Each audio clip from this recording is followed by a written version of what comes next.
sudah ya.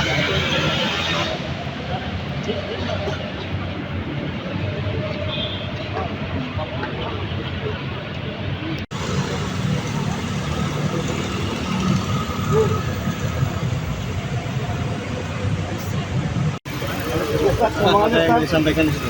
Apa yang disampaikan, Ustaz? Saya dipanggil sebagai Kali saksi dan sebagai warga negara yang baik bertanggung jawab. Bukan wali amar ya, kami bertanggung jawab. Dan di sini ada nama-nama yang saya tidak pernah interaksi, seperti mantan Menteri Agama, staf khususnya itu saya tidak tahu. Dan hari ini saya dipanggil kapasitasnya sebagai Ketua Asosiasi Mutiara Haji, seperti itu. Jadi Masyur itu kenal nggak? bukan nggak kenal, kan secara umum pasti orang kenal. Udah interaksi kalau masalah urusan-urusan seperti ini tentu tidak ya. Tapi Anda sempat Saya nggak tahu. Karena saya murni berhubungan dengan PT Muhibah yang di Pekanbaru yang saya sudah sampaikan yang lalu. Mereka tawarkan kepada kami, kan tadinya PT Zahra ini murni furoda, gitu kan? Kemudian datanglah, sudah kami bayar hotelnya di sana, sudah kami bayar visanya. Nah tiba-tiba datang PT Muhibah ini nawarkan dengan alasan itu adalah visa resmi. Makanya kami semua terdaftar di PT Muhibah. Dan sudah kami serahkan semua ke pihak KPK data itu. Saya pun namanya di PT Muhibah. Gitu.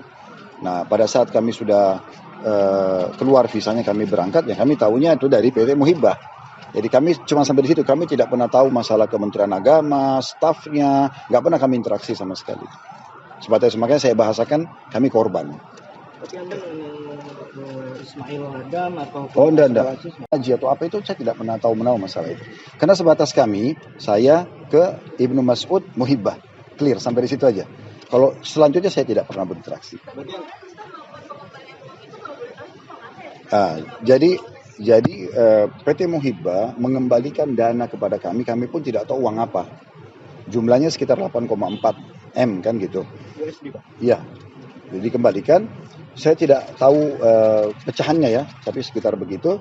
Dan pada saat kita dikembalikan, kami nggak disampaikan itu uang apa. Kami dikasih aja. Nah, waktu dipanggil sama KPK mengatakan, Ustadz ada uang dari visa itu. Saya bilang iya ada. Ustadz harus kembalikan. Baik, kita kembalikan. Jadi uang itu bukan kami simpan. Uang itu dikasih oleh Muhibah. Terus kami nggak tahu uang apa. KPK minta, kami kembalikan pada saat diminta. Sebatas itu. Ya. Jadi sekali lagi ini adalah kasusnya kami korban. Gitu. Sudah ditanya pada saat, karena gini, mereka datang kepada staf kami namanya Ari. Mas Ari ini manajernya PT Zahra. Kemudian dia hanya mengembalikan. Dan mereka minta tidak boleh ada kamera, nggak boleh ada apa, tiba-tiba dikasih. Ya, di satu tempat di musola, kemudian manajer ini memberikan pada kami ada uang dikembalikan. Jadi saya pun tidak tahu itu uang apa. Begitu dipanggil sama KPK, Ustadz ini uang gini-gini, kami kembalikan. Jadi itu dikembalikan memang dari Muhibah ke kami tidak tahu apa statusnya, diminta sama KPK kami kembalikan. Sebatas itu saja. Kan kami tidak tahu itu uang apa. Jadi pada saat KPK minta baru kami kembalikan karena kami tidak tahu statusnya uang itu apa gitu. Materi pemeriksaan yang pertama Saksi loh ya. Iya, Saksi. Jangan sampai dibolak-balikan fakta ini. Saya sebagai saksi bukan tersangka. Ya, jadi hati-hati karena berbicara ini bertanggung jawab hari kiamat toh. Ya, saya dipanggil sebagai saksi dan saksi itu kalau dipanggil pasti terpercaya. Nggak mungkin dipanggil kalau pendusta kan. Nah, seperti itu. Jadi penting di garis bawah. Beda dong. Karena kalau ini kan berhubungan dengan masalah asosiasi. Saya kan bilang tadi saya ketum. Jadi hari ini bukan cuma saya yang diundang, tapi sayangnya di media seakan-akan cuma saya ya. Semua ketua asosiasi itu diundang kemarin, hari ini, mungkin juga hari-hari ke depannya. Nah, jadi memang diminta keterangan saja sebagai saksi, sebatas itu. Artinya Anda bakal menyangkal dugaan penerimaan ilegal atas kuota haji ini, Pak? Oh, tentu. Kalau ke saya tentu saja. Status saya adalah nama saya terdaftar sebagai jamaah yang ada di PT Muhibah dan sudah kami serahkan semua itu. Ada yang mau disampaikan dulu sebentar, maaf. Untuk menjelaskan tadi masalah kuota, untuk menjelaskan tadi masalah keuangan. Jadi sebagaimana keterangan dari Ustadz Khalid, klien kami, beliau ini adalah korban. Jadi beliau ini biasanya travelnya itu berangkat dengan furoda. Nah tiba-tiba ada PT Muhibah datang, Ibnu Mas'ud datang menawarkan visa. dan visa ini resmi katanya ditawarkan kepada travelnya Ustadz Khalid untuk bisa berangkat haji. Nah, lalu Ustadz Khalid travel ini beli visa tersebut, haji berjalan dengan baik, tiba-tiba ada pemeriksaan, ada kegaduhan. PT Muhibah ini, Ibnu Mas'ud ini mengembalikan sejumlah uang kepada travel Ustadz Khalid. Jadi uang ini dikembalikan oleh PT Muhibah, oleh Ibnu Mas'ud kepada travelnya Ustadz Khalid. Setelah ada panggilan Ustadz, KPK menyatakan uang ini harus diserahkan kepada KPK. Jadi uang yang dari PT Muhibah tersebut diserahkan Ustadz Khalid kepada KPK. Jadi dari awal ini uang ini bukan punya Ustadz Khalid, tapi sudah dibayarkan ke PT Muhibah, ke Ibnu Mas'ud, dikembalikan lalu Ustadz kembalikan lagi. Jadi supaya clear, supaya jelas bahwa Ustadz di sini adalah korban dari PT Muhibah dan tadi dijelaskan namanya tercantum di PT Muhibah. Dan mungkin perlu garis bawahi juga teman-teman sekalian di media, bukan cuma saya loh ya yang mengembalikan dana ini. Ini kesannya di media ini cuma Khalid Basalamah. Padahal banyak orang yang mengembalikan dana itu. Bukan begitu? Betul. Jadi yang sudah dikembalikan dana ini sekitar 100 miliar. Ustadz Khalid salah satu yang mengembalikan dengan itikat baik, dengan sangat kooperatif untuk bisa membantu KPK menyelesaikan permasalahan ini. Jadi Ustadz Khalid dari pertama ini sangat kooperatif untuk bisa membantu menjelaskan duduk perkaranya dan menyatakan bahwa beliau ini korban karena beliau tidak mengenal nama-nama yang tadi diundang, tokoh-tokoh tidak ikut serta dalam kegiatan tersebut tapi ditawari oleh PT Muhibah. Jadi sampai PT Muhibah, Ustadz Khalid sudah selesai urusannya dan sudah dijelaskan secara jelas dan gamblang ke penyidik KPK. Selamat sore, kami akan menyampaikan update beberapa perkembangan penyidikan pertama. Yang pertama terkait dengan perkara kuota haji. Hari ini penyidik melakukan perpanjangan penanganan yang pertama terhadap tersangka saudara GCQ. Setelah dilakukan penanganan pertama untuk 20 hari, kemudian hari ini dilakukan perpanjangan untuk 40 hari ke depan. Karena memang penyidik masih membutuhkan waktu untuk mengumpulkan keterangan-keterangan tambahan guna melengkapi berkas penyidikan perkara ini, sehingga nanti bisa siap untuk dilakukan tahap 2 masuk ke tahap penuntutan. Termasuk dalam penyidikan perkara ini, penyidik juga masih fokus untuk memanggil para PHK atau biro penyelenggara haji. Terlebih, fokus penyidik adalah bagaimana mengoptimalkan aset recovery. Karena kalau kita melihat hasil hitung dari BPK, nilai kerugian keuangan negaranya mencapai lebih dari 600 miliar. Tentu ini juga menjadi bagus bagi penyidik supaya nanti aset recovery dari perkara ini juga bisa optimal. Dari mana? Ya tentunya dari para PHK ini yang kemudian mendapatkan keuntungan dari proses atau mekanisme pembagian kuota ibadah haji yang dilakukan dengan cara-cara yang diduga melawan hukum. Kemudian dalam perkara ini kami pastikan laju penyidikannya juga berprogres secara positif. Kemarin KPK menetapkan 2 tersangka baru dalam pengembangan penyidikannya, dan kami cek juga menjawab pertanyaan rekan-rekan kemarin salah satu tersangka yaitu saudara ASR.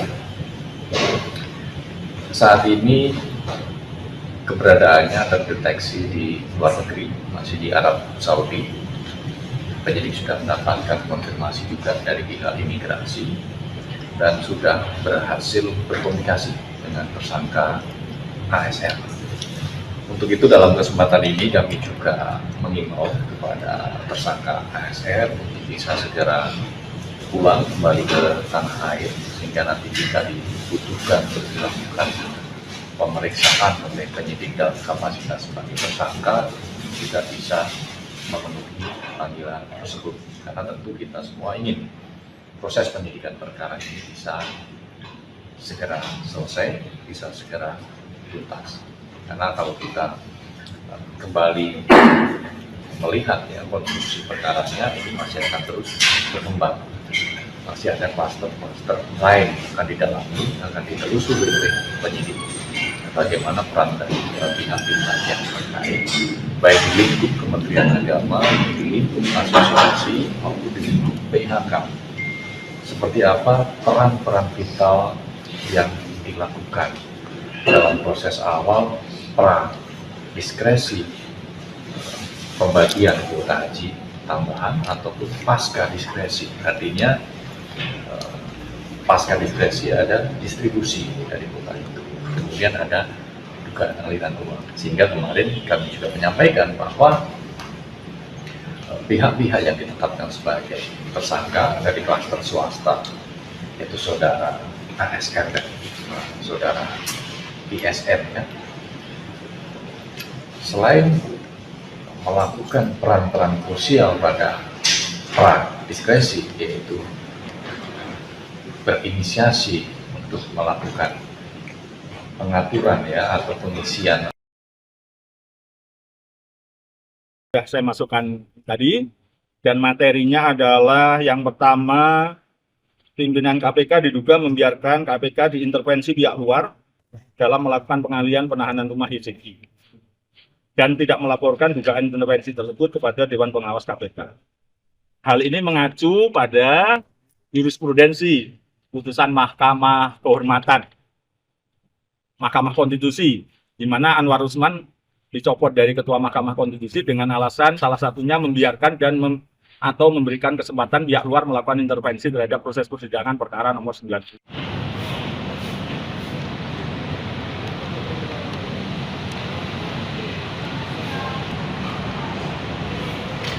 Ditunggu. Oh iya, TV One belum. Itu pernah kejadian, saya diceritai oleh jaksanya yang awal itu, ketika yang bersangkutan itu nyirami bunga, langsung diangkut lagi masuk rumah karena maksudnya tahanan atau tidak menemukan. Itu alasan kuat. Yang paling utama kan sakit, dan proses itu bisa dimajukan kepada penyidik, kepada teman-teman sekalian. Mohon maaf lahir batin. Pertama, saya harus ucapkan itu. Berikutnya, saya datang ke sini memasukkan surat yang ditujukan kepada Dewan Pengawas KPK terkait dengan pengalihan penahanan rumah tersangka YCK, mantan Menteri Agama. Surat sudah saya masukkan tadi, dan materinya adalah yang pertama, pimpinan KPK diduga membiarkan KPK diintervensi pihak luar dalam melakukan pengalihan penahanan rumah YCK dan tidak melaporkan dugaan intervensi tersebut kepada Dewan Pengawas KPK. Hal ini mengacu pada jurisprudensi putusan Mahkamah Kehormatan Mahkamah Konstitusi, di mana Anwar Usman dicopot dari Ketua Mahkamah Konstitusi dengan alasan salah satunya membiarkan atau memberikan kesempatan pihak luar melakukan intervensi terhadap proses persidangan perkara nomor 90. Yang pertama. Yang kedua, juru bicara KPK Budi Prasetyo memberikan keterangan tersangka YCK dalam keadaan sehat saat dialihkan penahanannya menjadi tahanan rumah, bukan dalam keadaan sakit. Hal ini bertentangan dengan Deputi Penindakan KPK Asep Guntur yang menyatakan YCK dalam keadaan sakit, GERD, dan asma. Nomor 3, Deputi Penindakan KPK Asep Guntur tidak melakukan tes dan cek kesehatan melalui dokter yang kompeten dalam memerintahkan pengalihan tahan rumah tersangka YCK. Nyatanya baru belakangan Asep Guntur menyatakan YCK menderita sakit GERD dan asma.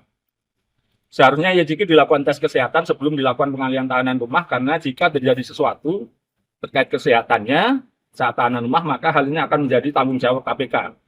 Dan nyatanya belakangan ketahuan YCK menderita sakit GERD dan asma sebagaimana dinyatakan Pak Asep Guntur yang berpotensi anfal dan anfal terhadap penderitanya. Nomor 4, bahwa terdapat dugaan pengalihan penahanan rumah tersangka YCK dengan tidak berdasar keputusan pimpinan KPK secara kolegial, sehingga menjadikannya tidak sah dan cacat hukum. Dengan demikian terdapat dugaan pelanggaran SOP dan kode etik atas pengalihan penahanan tersangka YCK oleh penyidik KPK. 5, bahwa pimpinan dan penyidik KPK telah melanggar asas keterbukaan dalam bentuk tidak diumumkan pengalihan tahanan rumah tersangka YCK, berbeda pada saat dilakukan penahanan terdapat publikasi dan lain sebagainya di lobi KPK, teman-teman yang meliput. 6, bahwa pengalihan penahanan tersebut terbongkar telah dibuka oleh istri Emmanuel Ebenezer Mbak Sylvia Arifah, dan atas penasaran watak teman-teman media karena tidak melihat keluarga tersangka Yakut berkunjung saat Lebaran. Jubir KPK memberikan jawaban yang membuat pernyataan makin runyam, yaitu pengalihan bukan karena sakit dan tahanan lain diperbolehkan mengajukan pengalihan penahanan. Sisi lain, KPK juga melakukan proses kebohongan dan sembunyi-sembunyi saat pengeluaran dari tahanan dengan kalimat akan dilakukan pemeriksaan tambahan yang dirasa janggal oleh para tahanan lain karena hanya 2 hari menjelang Lebaran. Nomor 7, bahwa kami menilai adanya dugaan perlakuan khusus terhadap tersangka korupsi dan praktek penegakan hukum yang selama ini dilakukan oleh KPK. Tersangka tidak pidana korupsi pada umumnya menjalani penahanan di rutan KPK. Pengalihan menjadi tahanan rumah tanpa alasan objektif yang kuat berpotensi menimbulkan kesan adanya perlakuan istimewa special treatment terhadap tersangka tersebut. Nomor 8, bahwa atas perlakuan tersebut menjadi berpotensi melanggar prinsip profesionalitas dan integritas penegakan hukum sebagai lembaga yang memiliki mandat kuat dalam pemberantasan korupsi. Setiap kebijakan yang diambil oleh pimpinan maupun penyidik KPK harus menjunjung tinggi prinsip profesionalitas, transparansi, serta integritas. 9, terakhir ini, bahwa atas keputusan tersebut dapat menimbulkan krisis kepercayaan publik terhadap KPK. Keputusan pengalihan penahanan yang tidak disertai penjelasan yang komprehensif kepada publik dapat menimbulkan persepsi negatif serta menurunkan tingkat kepercayaan masyarakat terhadap KPK sebagai lembaga pemberantasan korupsi. Untuk itu, 1, melakukan pemeriksaan etik terhadap pihak-pihak yang menentukan di lingkungan KPK yang mengambil atau menyetujui keputusan pengalihan penahanan. 2, menilai apakah keputusan tersebut telah sesuai dengan kode etik dan pedoman perilaku urusan KPK serta prinsip-prinsip tata kelola yang baik, dan apakah keputusan yang sudah dikeluarkan sudah memenuhi persamaan di hadapan hukum. 3, ini tuntutan yang paling utama, menyampaikan hasil pemeriksaan terhadap publik secara transparan guna menjaga kepercayaan masyarakat terhadap KPK. Demikian teman-teman, surat sudah saya masukkan dan mudah-mudahan dari setiap laporan-laporan dalam rangka menjaga KPK ini ada tindak lanjut yang cukup demi memulihkan pekerjaan masyarakat. Kalau mau Mas menegaskan sendiri, yang dilaporkan itu siapa? Ke Dewas itu personal atau segelondongan tim penyidik atau gimana? Pimpinan KPK otomatis karena mengambil dan menyuruh tanpa kolektif kolegial. Salah satunya dan yang lain-lain tadi. Terus kedua, jubir KPK karena menyatakan sehat dan membolehkan keluarga yang lain mengajukan permohonan. Terus Pak Asep Guntur ya termasuk salah satunya yang karena tidak melakukan tes, memerintahkan tes kesehatan saat pengeluaran. Buru-buru baru tes kesehatan menjelang masuk sini. Jadi 3, pimpinan KPK secara keseluruhan, misalnya yang tidak tanda tangan, diduga tidak ada yang tanda tangan, itu ikut salah juga membiarkan terjadi. Gitu. Artinya kan saling mengkoreksi. Kedua ya Pak Budi Prasetyo, sebenarnya saya kasihan juga beliau, tapi ya apapun harus saya laporkan gitu. Biar Pak Budi nanti membuka apa yang terjadi kan gitu kan. Pak Asep Guntur ya saya tahu diduga hanya menjalankan perintah. Tapi ya harus dilaporkan supaya membukanya di depan Dewan Pengawas. Itu teman-teman, laporan dan siapa yang diduga dilaporkan. Tadi dikatakan sempat karena KPK diintervensi. Yang Anda maksud pihak yang mengintervensi ini siapa? Ya sebenarnya ada, tapi itu masih dugaan. Saya berharap nanti dipanggil oleh Dewan Pengawas KPK dan akan saya sampaikan. Urut-urutannya, rangkaiannya dugaan intervensi dari pihak luar itu seperti apa. Tapi mohon maaf saya tidak bisa menyampaikan karena ya dulu di Mahkamah Kehormatan MK pun juga tidak disampaikan siapa yang sedang intervensi. Biarlah didalami oleh Dewan Pengawas KPK dari apa yang saya ketahui. Personal apa ormas? Bukan ormas. Oh bukan. Personal berarti ya. Ya, pokoknya orang yang diduga mampu melakukan intervensi. Kakaknya. Bukan. Lalu ketika Anda menyampaikan laporan ke Dewas, apakah memang sudah ada laporan yang sama dengan Anda misalkan terkait? Yang poin 456 nampaknya udah ada sampai 9, tapi nomor 1, 2, 3 belum ada. Itu tentang dugaan intervensi pihak luar, tentang juru bicara menyatakan saatnya sehat, padahal kenyataannya sakit. Ini kan seperti saya adu dengan Pak Deputi. Nomor 3, Pak Deputi mengatakan sakit, tapi tidak dilakukan pemeriksaan. Dari mana dia tahu sakit? Kan belakangan. Padahal harusnya kan di awal diperiksa kesehatannya, sehingga bisa dalih untuk keluar. Tapi karena nyatanya buru-buru tidak diperiksa kesehatannya, dikeluarkan, sehingga Pak Budi Prasetyo mengatakan dia sehat. Lalu kira-kira selanjutnya apa tindakan lanjut, menunggu panggilan pihak Dewas atau seperti? Oh iya pasti itu. Pasti saya menunggu Dan kalau tidak dipanggil sampai 1 bulan, saya datangi Dewan Pengawas. Saya dulu yang kasus Sumatera Utara itu kan tidak dipanggil-panggil, saya datangi gitu. Meskipun hasilnya sekarang katakan itu tidak ada pelanggaran etik gitu, ya mestinya Dewas yang mengumumkan katanya begitu. Tapi saya tidak akan pernah berhenti untuk melaporkan Dewas sesuatu hal yang menurut saya jangan. Ada rencana mengadukan ke Komisi 3 DPR juga? Oh, itu pasti. Karena pengawas KPK selain Dewan Pengawas kan Komisi 3. Saya paling tidak akan mengajukan rapat dengar pendapat umum lah. Minimal syukur-syukur membentuk panja. Atau lebih tinggi lagi pansus. Tapi akan saya kirimkan dalam waktu segera. Mudah-mudahan besok sudah saya kirimkan. Meskipun saya update kalau saya sudah mengirimkan aduan kepada Komisi 3 DPR RI. Sepanjang itu memungkinkan KPK ini dilaporkan kepada siapapun termasuk DPR akan saya berikan ke sana. Kalau Yamin di awal tadi kan merujuk pada kasusnya Pak Anwar Usman kan, Ya. dan beliau kan dicopot dari jabatannya. Ya. Apakah ini juga ada kepingin sanksi yang sama atau gimana? Ya kalau pembuktiannya kuat dan terbukti ya mestinya ada yang diberi sanksi berat itu. Ya sanksi paling berat kan diminta mengundurkan diri kan. Ya, tapi kita lihatlah seperti apa nanti pembuktiannya. Kalau memang terbukti pelanggaran berat ya diminta. Subscribe, share like a comment. Subscribe, share like a comment. Subscribe, share like a comment. Subscribe, share like a comment.